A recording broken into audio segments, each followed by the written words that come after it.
Hola amigos, bienvenidos a Arte Pregonero. Hoy hablamos de las novelas históricas. Las novelas históricas se refieren a esas novelas basadas en épocas o en hechos reales, incluso en personajes que existieron. Aquí la investigación es fundamental, por eso encontramos autores que pasan años enteros investigando sobre los países, sobre las regiones y sobre los personajes que cuentan. Por eso cada día más aparecen más novelas históricas, porque cada día aparece información nueva y datos nuevos. Estos autores se caracterizan por ser grandes cronistas de los recuerdos y grandes narradores de los ambientes lejanos. Aquí están 10 de las mejores novelas históricas de todos los tiempos. Número 10.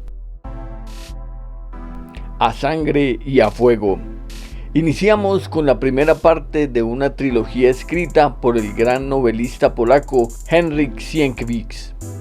Se trata de una de las epopeyas más laureadas y aclamadas de la historia de Polonia. Publicada por partes desde 1884, de inmediato tuvo un gran éxito de crítica y de público. La historia nos cuenta las desventuras que viven una pareja de enamorados en medio de una guerra compleja y, como todas, innecesaria.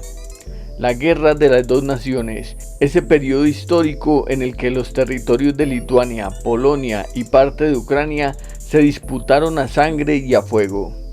El valiente Juan Sertucki pasa por 1000 peripecias para lograr el anhelado tesoro de reencontrarse con su amada Helena, aquella princesa engañada y maltratada que bien podría pasar por Cenicienta o por alguna de aquellas otras, debido al duro destino que tiene que sufrir a lo largo de la historia.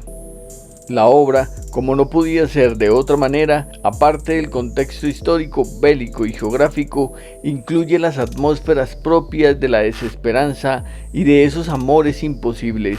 También aparecen personajes reales que pusieron su grano de arena para que las cosas fueran aún más complicadas, como el líder de los cosacos Bogdan Melnitsky y el noble Jeremías Zbigniewiecki. La trilogía, escrita por Sienkiewicz, se completa con los libros El Diluvio y Un héroe polaco. Número 9. Los Borgia. Sin duda, hoy sabemos tanto de los Borgia que incluso podríamos superar a los verdaderos protagonistas de tan distinguida familia. Y es que los Borgia, desde el Papa Alejandro VI hasta César, Lucrecia o Juan Borgia, se han convertido en símbolos totales de la corrupción, los desmanes, los escándalos y el abuso del poder. No cabe duda que este morbo que provocan los misterios papales y vaticanos ayudaron a que la fama de la familia traspasara el tiempo y conquistara la atención de expertos y novatos que ven con cierta envidia los caminos prohibidos que estos protagonistas recorrieron. Esta obra de Mario Puzo nos cuenta con detalle los laberintos de las conspiraciones y los desencantos de las traiciones.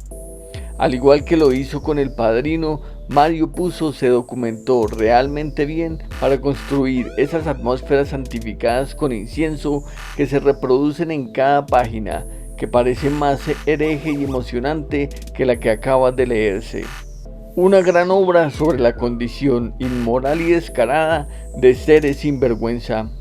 Por desgracia, esta fue la última novela que se publicó de Mario Puzo, y fue su novela póstuma que ayudaron a pulir sus asistentes. Aún así, la emoción de su narrativa se siente en cada pecado y en los momentos mágicos entre ellos. Número 8. El nombre de la rosa.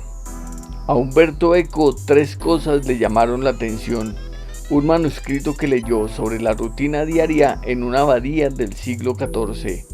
Un proceso canónico sobre la verdad de la pobreza en la iglesia y de cómo el Papa Juan XXII debía dar el ejemplo. Y la tercera, cómo Jorge Luis Borges, en medio de su ceguera, podía ser un autor y un lector fundamental para la historia. Como si se tratara de un policíaco, Umberto Eco reunió todos estos antecedentes y los unió en una mítica novela a la que llamó El nombre de la rosa, de las gotas de sangre que como pétalos abiertos decoran los pasos del fraile Guillermo de Baskerville y de su ayudante y al final narrador del hecho, Azzo de Melk.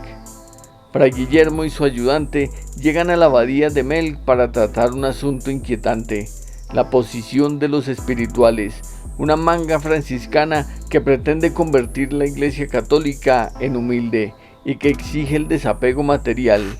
Ante tamaña herejía, el fraile debe servir de juez o por lo menos de gran testigo, pero la cosa se complica cuando comienzan a aparecer frailes muertos y todos comienzan a mirar a los lados buscando a aquel dispuesto a clavar un beso en la mejilla de la próxima víctima. Gran novela de Umberto Eco, publicada en 1980, con ese notable homenaje a Borges, representado en el sabio Fray Jorge Burgos, bibliotecario ciego de la abadía. Número 7. Salammbô. Gustave Flaubert gastó casi 5 años de su vida en investigaciones, correcciones e incluso un viaje a Túnez para poder escribir su segunda novela y estar satisfecho con el resultado. De hecho, al principio la novela trataba en exclusivo sobre el conflicto entre Cartago, los bárbaros desconfiados y sublevados de la zona y la aún incipiente Roma. Pero Flaubert no terminó de convencerlo la historia de hombres tratados como hombres y decidió incluir la figura de una mujer que sirviera de catarsis y de estímulo, de motivación y de causante de los disgustos y de los amores. El perfeccionismo del francés nos trajo una de las mejores novelas, no solo históricas, sino universales. La belleza de Salammbô es capaz de acabar con cualquier enemigo, de sobrepasar cualquier causa y de eliminar las brutales consecuencias. Sus pasos marcan la victoria y su mirada marcan a los seductores.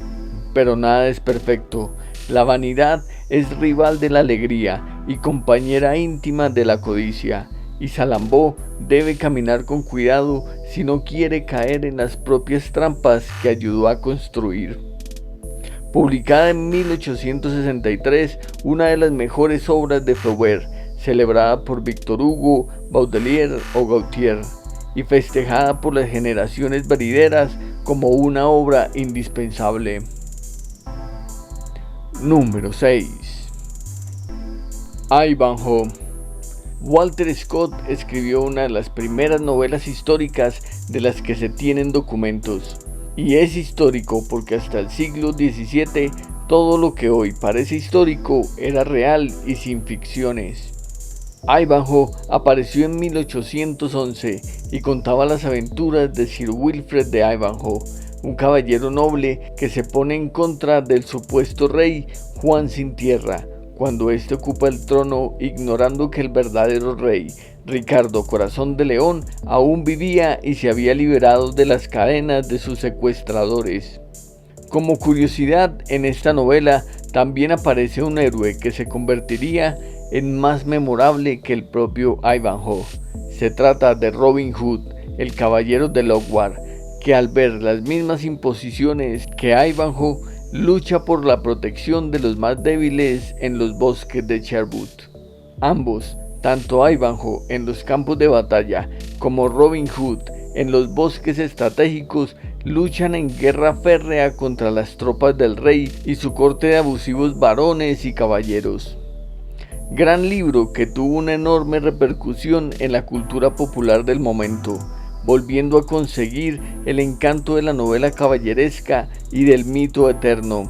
Walter Scott también escribió dos obras reconocidas como Rob Roy y Waverley, y se convirtió en pieza fundamental de la literatura inglesa, lugar que conserva hoy en día en medio de los grandes. Uno de los más grandes novelistas históricos de todos los tiempos. Número 5. Juliano el Apóstata. A finales del siglo IV, Roma se enfrentó a su crisis más fuerte. La división se estaba apoderando de todo y las dudas se convertían en el enemigo más terrible. El emperador Juliano tenía grandes dificultades. La Roma oriental, su Roma, se estaba dividiendo de la Roma occidental y europea. Las tropas hacían caso a cualquier general y para colmo, una religión molesta comenzaba a tener masas enteras de seguidores desobedientes, los cristianos. La solución práctica, desaparecer a los creyentes cristianos y volver al politeísmo básico de la Roma imperial. Pero como sabemos, o por lo menos imaginamos, esa estrategia no dio resultado y al contrario, sirvió para impulsar el poder y el crecimiento de los no deseados. Gore Vidal, en esta obra publicada en 1964, se planteaba una cuestión fundamental para la fecha. ¿Qué tal si el emperador apóstata hubiera triunfado? De no haber sido por una muerte inesperada, tal vez Juliano habría podido exterminar a los cristianos. ¿Y qué habría pasado entonces, sin un Dios a quien temerle o una fe que ordenara las leyes y los pensamientos? ¿Qué habría sido entonces de la humanidad y de la civilización? Una excelente novela que aprovecha la figura del emperador romano para adentrarnos sobre nuestra propia identidad y debatir si ese deseo de ser hombres libres realmente existe. Número 4. Quo Vadis. Dicen por ahí que el apóstol Pedro, cansado de la persecución del emperador Nerón a los cristianos y de su inminente derrota, decidió abandonar Roma, pero en el camino se encontró a Jesús de nuevo. Pedro preguntó: Domine, quo vadis? ¿A dónde vas, Señor? A lo que Jesús respondió: voy a que me crucifiquen de nuevo, porque la primera vez no fue suficiente. Pedro, al escuchar esto, decidió volver y aceptar su sacrificio. De eso se trata esta novela de Henryk Sienkiewicz, publicada hacia el año 1896 en Varsovia. La novela se trata de sacrificios, de la persecución de Nerón a los cristianos y de la imposibilidad de resolver los misterios de la fe por parte de los creyentes. Pero no solo eso, la novela sirve de reflejo para la actualidad polaca de finales del siglo XIX, que se veía golpeada, perseguida y señalada por su propia patria. El pueblo polaco, al igual que los cristianos de la novela, se veían acorralados por los más favorecidos y al igual que Vinicio, el soldado romano incrédulo, y su enamorada Ligia, una cristiana férrea, el pueblo polaco se debatía entre la guerra sanguinaria y una paz que significaba la entrega sin remedios.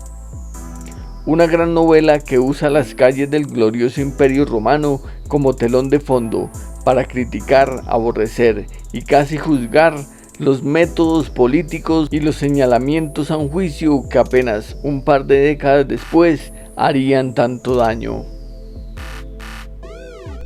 Como vemos, en la novela histórica es muy importante la veracidad, que las personas incluso puedan corroborar algunos de los hechos. No se trata solamente de escribir sobre Roma o sobre Egipto o sobre Japón, se trata también de involucrar en el ambiente a las personas y a los personajes, a los lectores y a las personas que cuentan la historia. Por eso no todas las novelas que pasan en el pasado son históricas. Nos gustaría que nos dejaran en los comentarios qué otra novela histórica se quedó por fuera de la lista. Ahora seguimos con las tres principales. Número 3. Sinoue el egipcio. No deja de ser curioso que una novela ambientada en el Egipto faraónico haya sido escrita por un hijo de los hielos, por el finlandés Mika Waltari. Y más curioso aún, que este impresionante escritor, con más de 30 novelas y múltiples relatos, sea distinguido y reconocido por la historia de Sinoé, tan lejana en temperaturas como en temperamentos. La novela, publicada en 1945, se basa en una obra teatral del mismo autor, estrenada en 1938 en Helsinki. Sin embargo, el impacto moral, desolador y grotesco de la guerra hizo que Guattari contemplara la posibilidad de extender los textos, las reflexiones y los conflictos de su obra. El resultado es este monumento a la desesperanza y a la falta de fe en tiempos difíciles. Sinué, el médico de cabecera del faraón Akenatón, debe exiliarse después de múltiples reveses. La muerte del faraón, la venganza de aquellos enemigos declarados y de aquellos otros que aparecen cuando lo ven en dificultades. La pérdida de su herencia paterna, la de su amada traidora y la de la honra al verse burlado y señalado por todos. De eso se trata esta increíble novela, capaz de sofocarnos al tiempo de hacernos sentir la arena desértica en nuestras manos. Sin duda, una de las grandes novelas construidas en medio de la guerra, de una guerra tan brutal y mezquina como la que vivió Sinué en medio de los faraones. Número 2. Memorias de Adriano. La idea de Marguerite Yourcenar era publicar esta novela en entregas semanales en una revista francesa. Sin embargo, fue tanto el éxito de las 3 primeras entregas que se decidió sacar el libro completo en 1951. Su acogida fue inmediata y uno entiende el fenómeno al leerlo. Una novela llena de intriga, de ganchos, de escandalosos momentos que lo transportan a uno a la vida de uno de los emperadores más destacados de toda la historia, en especial por sus desempeños apoteósicos en los campos de batalla, que ayudaron a conquistar y a extender el poder romano aún más allá de lo pensado. Además de todo eso, por ser un gran filósofo y un ejemplo de emperador, claro, según su propio punto de vista.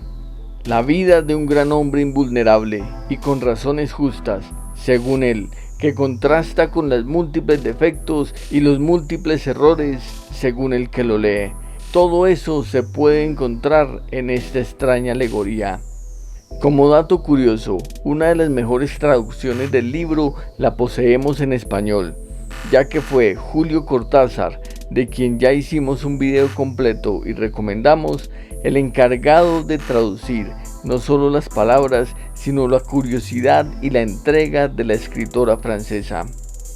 Una de las mejores novelas de toda la historia, con un lenguaje preciso, adelantado a su tiempo y con unos puntos de vista que lo transportan a uno a la plena arena romana.